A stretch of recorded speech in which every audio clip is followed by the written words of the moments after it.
Hello everyone, this is Salman sir here with the third video of DNF block elements.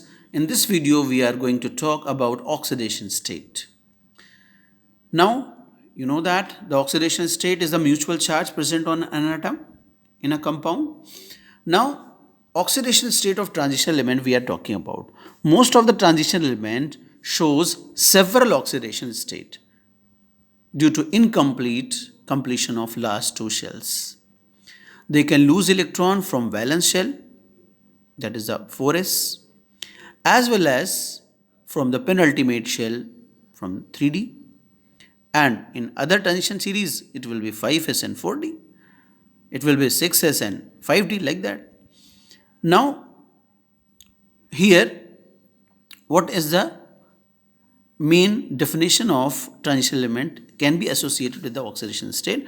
Transition elements shows several oxidation state. That is the main property of transition element, and it happened due to what is that? Due to incomplete last two shells. They have valence shell incomplete as well as penultimate shell incomplete, and these are the reason. That's why they are showing several oxidation state and they are transition elements. Now, if we are talking about zinc shows +2 oxidation. In the first video, I told you that zinc is not true transition. That's why it is not going to show the several oxidation state. It shows only one oxidation state. The most common oxidation state of first transition series is +2 due to loss of 2 electron from 4s. Now, if we are talking bond form, if we are talking about the formation of bond formed by +2 and +3 oxidation state are mostly ionic. Higher the oxidation state are essentially covalent. We can see here MnO4 permanganate ion. Manganese shows what? +7 oxidation state, and all the bonds formed between Mn and O are covalent. The higher the oxidation state, chance will be the formation of covalent bond. Lower will be the oxidation state, chance for formation of ionic bond. Now, osmium belongs to 8th group, shows highest oxidation state among all transition elements, that is what? +8. If we are talking about the lowest, the oxidation number of nickel in NiCO4 tetracarbonyl nickel is 0. In this compound, nickel shows oxidation state 0, it will be the lowest. We know that Cu copper +1 also, but not the minimum.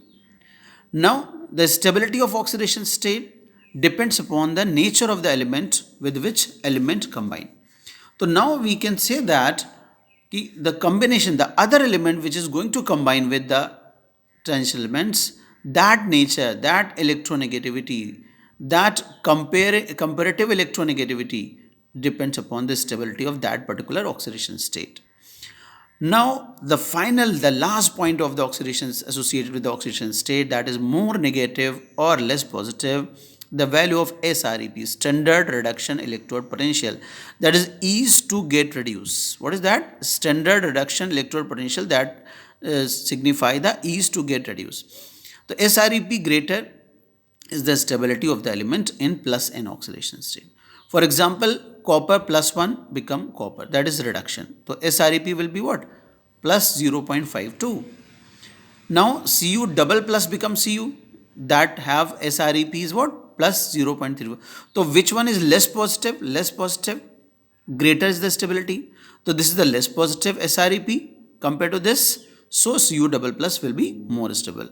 But if we compare the electronic configuration of Cu plus and Cu double plus, we find that Cu plus have 3d10 and Cu double plus have 3d9. But Cu double plus is more stable due to what? Less positive SREP. Please take the screenshot of this.